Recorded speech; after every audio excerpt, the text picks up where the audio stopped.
To debate, yeah, online as well. Going to look on ChatGPT and stuff like that. Like a kid. He hates ChatGPT. He hates ChatGPT. I want all Indian Muslims. I want all Indian Muslims to spread this around India and expose these people, because Zionism makes you so evil that you become a liar and you become completely mindless. This guy standing here in front of multiple cameras made a claim the Quran tells Muslims to marry their own children. I want the ayah. I want the verse right now. Or you apologize. You got 1 more minute left. I got it. You got 1 more He minute. got it. He got something. He's not sure. Ask the IT team in India. Help support. Ask Tel Aviv. Tel Aviv. Sir, I'm Peter. Help me. All right, come on, quick, guys. Come on. No, ask Tel Aviv. They came all the way India for this, like a failed mission. ആഹാ, എന്ത് രസമുള്ള കാഴ്ചയാണ്. ഓർമ്മിപ്പിക്കല്ലേ പൊന്നോ എന്ന് പറഞ്ഞ പോലെയാണ് Koya calling എന്ന പേരിൽ നാടകം കളിച്ചുകൊണ്ടിരിക്കുന്ന ആർപിക് ഹുസൈൻ്റെ ഇപ്പോഴത്തെ അവസ്ഥ. കൂനിനുമേൽ കുരു എന്നൊക്കെ പറഞ്ഞതുപോലെ സാധാരണ നമ്മൾ പറയാറില്ലേ, പിന്നെ ഇസ്രായേലിൽ ചെന്നു ഫലസ്തീനിലെ പിഞ്ചു പൈതങ്ങളെ നിർദാക്ഷിണ്യം കൊന്നുതള്ളുന്ന നെതന്യാഹുവിൻ്റെ നാട്ടിൽ ചെന്നുകൊണ്ട് മുസ്ലിങ്ങളെ വേദനിപ്പിക്കാൻ വേണ്ടിയിട്ട് അവിടെ ചെന്ന് സ്വന്തം ഫോട്ടോ എടുത്തുകൊണ്ട് പോസ്റ്റ് ചെയ്യപ്പോൾ അതിൻ്റെ താഴെ മുഴുവനും അവനെ ആകെ ജാറം മൂടി, അതായത് പൊങ്കാല ഇട്ടുകൊണ്ട് അവനെ കൊന്നു കളഞ്ഞിട്ടില്ല എന്ന് പറഞ്ഞു. അവിടുന്ന് ആളുകൾ ഈ ആരിഫ് ഹുസൈന് ഞങ്ങളെ നാട്ടിൽ നിന്ന് പോകണം, ഞങ്ങളെ നാട്ടിൽ നിന്ന് ഗോബാക്ക് എന്ന് പറഞ്ഞുകൊണ്ട് അവനെ ആട്ടി ഓടിക്കുകയാണ് ചെയ്തത്. മനസ്സിലായോ? കൂനിൽമേൽ കുരു എന്ന് പറഞ്ഞ പോലെ അവനിപ്പോൾ ലണ്ടനിൽ ചെന്നപ്പോൾ അവിടെ നിന്ന് ഇവിടെ എന്താ പറയുക, തീവ്ര ഹിന്ദുത്വരുടെ ചാനലിൽ ഇരുന്നു കൊണ്ട് ഛർദ്ദിക്കുന്നത് പോലെ അവൻ അവിടെ ചെന്നുകൊണ്ട് നമ്പർ ഇറക്കാൻ വേണ്ടി ശ്രമിച്ചതാണ്. പക്ഷേ എപ്പോഴും പൂച്ച പാല് കുടിക്കൂല എന്ന് പറഞ്ഞ പോലെ അത് വിലപ്പോയില്ല. അവർ കയ്യോടെ പിടികൂടി, തൊണ്ടി സഹിതം പിടികൂടി. വിവരവും വിദ്യാഭ്യാസമുള്ളവർ എല്ലായിടത്തുണ്ട്. ആരിഫെ, നിനക്ക് വിവരവും വിദ്യാഭ്യാസം എല്ലാം കരുതി എല്ലാവരും അതേപോലെയാണെന്ന് വിചാരിക്കരുത്. വിശുദ്ധ ഖുർആനിൽ സ്വന്തം മകളുമായി ഇണചേരാം, ലൈംഗിക ബന്ധത്തിൽ ഏർപ്പെടാം എന്നുണ്ട്, അത് അനുവദനീയമാണ് എന്ന് അവിടെ നിന്ന് തട്ടിവിട്ടു. മനസ്സിലായില്ലേ? ഇവിടെ തീവ്ര ഹിന്ദുത്വരുടെ ചാനലുണ്ട്, അവിടുത്തെ സ്ഥിരം കുറ്റിയാണ് ഇവനെ വിളിക്കും വർഗീയത ഉണ്ടാക്കാൻ വേണ്ടിയിട്ട്. വർഗീയത വിളമ്പുന്ന ചാനലാണല്ലോ അവരുടെ ചാനൽ. അപ്പോൾ സ്ഥിരം അവിടുത്തെ കുറ്റിയാണ് അവനെ വിളിച്ചിട്ട് ഓരോന്ന് തോന്നിയത് പറയും. ഇവനാണെങ്കിൽ അലിഫും ബാവും തിരിയില്ല, മദ്രസ വിദ്യാഭ്യാസം പോലും മര്യാദയ്ക്കില്ല. ഇന്നാൾ ജലീൽ പുനലൂർ എന്ന് പറഞ്ഞ ഒരാളുണ്ട്, നമ്മളെ സ്ഥിരം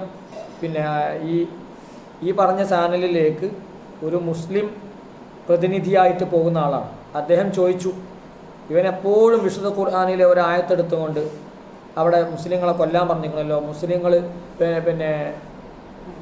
എന്താ പറയുക, കാഫിര്യങ്ങളെ കൊല്ലാൻ പറഞ്ഞിരിക്കണല്ലോ എന്ന് പറഞ്ഞുകൊണ്ട് സ്ഥിരമെടുക്കും.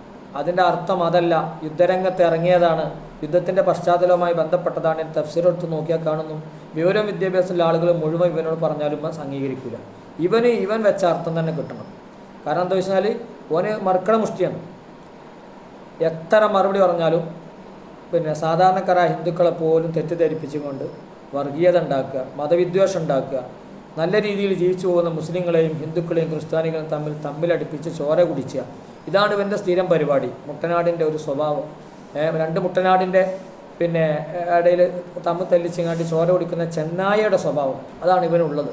അതിൽ അവിടെ ചെന്നപ്പോൾ ഇവൻ ശരിക്കും വിയർത്തു. അവന് തടി ബാക്കിയായിങ്ങാണ്ട് ജീവനോടെ തിരിച്ചു കിട്ടിയെന്നുള്ളൊരു ഭാഗ്യമാണ്. അവൻ്റെ മയ്യത്ത് നിന്ന് എടുക്കുന്നവരെ അവർ ആലങ്കാരികമായി അവർ പരിഹാസത്തോടു കൂടി പറയുന്നുണ്ട്. എത്ര സമയം കൊടുത്തതറിയോ അവന്?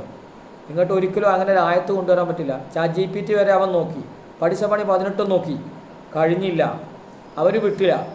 ഇത് ഉത്തരം തരാതെ ഒന്നും പോകാൻ പറ്റില്ല. അങ്ങനെ ഒരു ആയത്ത് ഖുർആനിലുണ്ടോ? മാത്രമല്ല വിശുദ്ധ ഖുർആനിൽ എന്താ ഉള്ളത്? സ്വന്തം ഉമ്മമാർ, പെങ്ങന്മാർ, അതുപോലെ പിന്നെ മാതൃ സഹോദരിമാർ, അതുപോലെ തന്നെ സ്വന്തം പെൺമക്കൾ, അവരുമായി വിവാഹം ചെയ്തൽ ഹറാമാണ്, നിഷിദ്ധമാണ് എന്നാണ് അതിലുള്ളത്. ആ പറഞ്ഞ വിശുദ്ധ ഖുർആനിലെ പച്ച നുണ, ചുട്ടാത്തെടുക്കാത്ത നുണ എന്നൊക്കെ പറയില്ല, കല്ല് വെച്ച നുണയാണ്. എപ്പോഴും ഇവന് നുണ പറയുന്ന പരിപാടിയാണ്. ഇവനടക്കൽ എക്സ് മുസ്ലിംസിൻ്റെ ഒക്കെ പരിപാടി തന്നെയാണ്. ആദ്യം ഇവരെ ചാനലാണ്, അക്കൗണ്ടാണ് പൂട്ടേണ്ടത്. തൊപ്പിയുടെ അക്കൗണ്ട് മാത്രം പൂട്ടിയാൽ പോരാ സർക്കാർ. നമ്മളെപ്പോഴും പറയുന്ന കാര്യമാണ്, ഇവരെ ചാനലാണ് ആദ്യം പൂട്ടേണ്ടത്. അത് സർക്കാർ പൂട്ടില്ല. ഏത് സർക്കാരും ആ ഭാഗത്തേക്ക് ഇതാക്കില്ല. ഓല് യഥേഷ്ടം വർഗീയത വിളമ്പിക്കൊണ്ടേയിരിക്കുകയാണ്. അത് ഒരു സർക്കാരും കാണൂല, ആരും കാണൂല. അവർക്കെതിരെ കേസുമില്ല, ഒന്നുമില്ല. മനസ്സിലായില്ലേ? അങ്ങനത്തെ ഒരു അവസ്ഥയുള്ളത്. അപ്പോൾ അവനെ വിടാതെ പിന്തുടർന്നു. അങ്ങനത്തെ ഒരു ആയത്ത് വിശുദ്ധ ഖുർആനെ കാണിച്ചെന്ന് പറഞ്ഞു. ഒരിക്കലും കാണിച്ചു കൊടുക്കാൻ ഖിയാമത്ത് വരെ അവന് കഴിയോ? അതിൽ ലാസ്റ്റ് അവൻ പറഞ്ഞു, എനിക്ക് തൊണ്ടവേദന എടുക്കുന്നുണ്ട്, ഞാൻ എൻ്റെ ചാനലിൽ ഇട്ടോളാന്ന് വരെ പറഞ്ഞു. കാണായിട്ടേ ഈ ഇവിടെ നെറ്റ് കിട്ടൂല എന്ന് പറഞ്ഞു. ലണ്ടനിലാണ് നെറ്റ് കിട്ടൂല എന്ന് പറഞ്ഞത്. 5Gൻ്റെ അപ്പുറമുള്ള എന്ത് സപ്പോർട്ട് ചെയ്യുന്ന സംഭവങ്ങൾ ഡേറ്റാസ് അവിടെ കിട്ടുന്ന സംഭവമാണ്. നമ്മളിവിടുത്തെ മാതിരി പിന്നെ കുഗ്രാമം അല്ലല്ലോ അവിടെ ഉള്ളത്.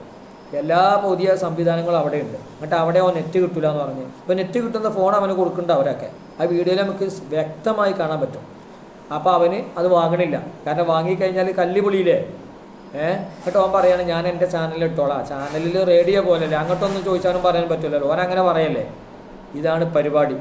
അപ്പോൾ ഞാനിങ്ങനെ ചിന്തിച്ചു, എന്തിനാണ് ഇവനെയൊക്കെ പടച്ചോനിങ്ങനെ വളർത്തി കൊണ്ടുവരുന്നത്? ഇവനൊക്കെ നശിപ്പിച്ചൂടെ? പടച്ചോന് വേണമെങ്കിൽ അങ്ങനെ ചെയ്യാലോ. ഇങ്ങനെ പരിഹസിച്ച് ഇങ്ങനെ പിന്നെ ഇവനൊക്കെ പടച്ചോനോട് എടുത്തു കൊണ്ടുപോകാലോ എന്ന് അതൊക്കെ ചിലപ്പം ചിന്തിച്ചിട്ട് പോയിട്ടുണ്ട്. അങ്ങനെ വരെ ചിന്തിച്ചിട്ട് പോയിട്ടുണ്ട്. പക്ഷേ ഫീ തുഗ്യാനിഹിം യഅ്മഹൂൻ എന്ന് പറഞ്ഞതുപോലെ ഇരട്ടിങ്ങനെ പിടിച്ച് ലാസ്റ്റാണ് വലിച്ചലാണല്ലോ. അതേമാതിരി പടച്ചോൻ അങ്ങനെയാണല്ലോ, ഓർക്ക് ഇങ്ങനെ സമയം നീട്ടിക്കൊടുക്കും. ലാസ്റ്റ് ഈ കരം വലിച്ചത്. അപ്പോൾ ഇങ്ങനെ ഒരാൾ നമ്മൾ മാനം കെടുത്തി കഴിഞ്ഞാൽ അതുപോലെ മാനം കെടാതെ നമ്മൾ ഈ ലോകത്തുനിന്ന് മരണപ്പെട്ടു പോകില്ല എന്നാണല്ലോ ഹദീസിലൊക്കെ ഉള്ളത്, വിശുദ്ധ ഹദീസിലൊക്കെ ഉള്ളത്. അപ്പോൾ ഇവനെ ഒരു പിടുത്തം പിടിക്കാൻ വേണ്ടിയിട്ട് ഇങ്ങനെ ജനങ്ങളുടെ മുമ്പിൽ എന്നല്ല, ലോകത്തിന് മുമ്പിൽ എവിടെ ഞാൻ വീഡിയോ എത്താൻ സ്ഥലം ബാക്കിയൊന്നുമില്ല, ലോകത്തെല്ലായിടത്തും എത്തിയിട്ടുണ്ട്. അപ്പോൾ അങ്ങനെ പിന്നെ പൊതുജന മധ്യത്തിൽ ലോകത്തിന് മുമ്പിൽ ഇവനെ പബ്ലിക്കായിട്ട് ഇവൻ്റെ മുഖം മൂടി വലിച്ചു കയറാനും ഇവനെ നാറ്റിക്കാനും വേണ്ടി പടച്ചോൻ തീരുമാനിച്ചിട്ടുണ്ടാവും. ഇനിയും എത്ര സ്ഥലത്ത് അവന് ഇതേപോലെ ഊക്ക് കിട്ടാനുണ്ട്, എത്ര സ്ഥലത്ത് ഇവന് പിന്നെ നാറാനുണ്ട്, ചീഞ്ഞ് നാറാനുണ്ട്. അതിനു വേണ്ടിയിട്ട് പടച്ചവൻ ഇങ്ങനെ സമയം നീട്ടിക്കൊടുക്കണം. പിടിച്ചതിലും വലുത് മാളത്തിലും എന്ന് പറഞ്ഞ പോലെയാണ് കാര്യങ്ങൾ. ഇസ്രായേലിൽ ചെന്ന് ആട്ടിവിട്ട് ജീവനം കൊണ്ട് ഓടിയപ്പോൾ ലണ്ടനിൽ ചെന്നപ്പോൾ അതിലപ്പുറം ഇടിവെട്ടിയവനെ പാമ്പ് പിടിച്ചു എന്ന് പറഞ്ഞ മാതിരിയാണ്. വല്ലാത്തൊരവസ്ഥ തന്നെയാണ് അല്ലേ. ഇനി ഇതിലും വലിയ മാനങ്കടലുണ്ടോ ആരിഫെ? എന്താണ് എൻ്റെയൊക്കെ വിചാരം? ഇതാണ് പൊട്ടനെ പിന്നെ വിരുദ്ധം ചോദിച്ചാൽ വിരുദ്ധനെ പടച്ചോൻ ചതിക്കുമെന്ന് പറഞ്ഞതുപോലെ ഇങ്ങനെ ഇസ്ലാമിനെയും പാവപ്പെട്ട മുസ്ലിങ്ങളെയും നീ കരിവാരിത്തേക്കുമ്പോൾ ഇങ്ങനെ ഒരുപാട് ഊക്ക് നിനക്ക് കിട്ടാനുണ്ട് കേട്ടോ. ഇനിയും ഇത് ഒരു പിന്നെ വടി വെട്ടിയിട്ടേ ഉള്ളൂ. നിൻ്റെ മറ്റോളുണ്ടല്ലോ, ഓൾ പറയണ പോലെ വടി വെട്ടിയിട്ടേ ഉള്ളൂ. മനസ്സിലായില്ലേ? അടി തുടങ്ങിയിട്ടില്ല, വടി വെട്ടിയിട്ടേ ഉള്ളൂ. ഇനി ഇതൊരു വെടിമരുന്ന്, ഒരു പിന്നെ സാമ്പിൾ ഡോസ് മാത്രമാണ്. മനസ്സിലായില്ലേ? Sample dose. ഇനി വലിയ വലിയ മാലപ്പടക്കങ്ങൾ എനിക്ക് പൊട്ടാനുണ്ട്. ഇത് കാത്തിരുന്ന് കണ്ടോന്ന് മാത്രമാണ് എന്നോട് പറയാനുള്ളത്.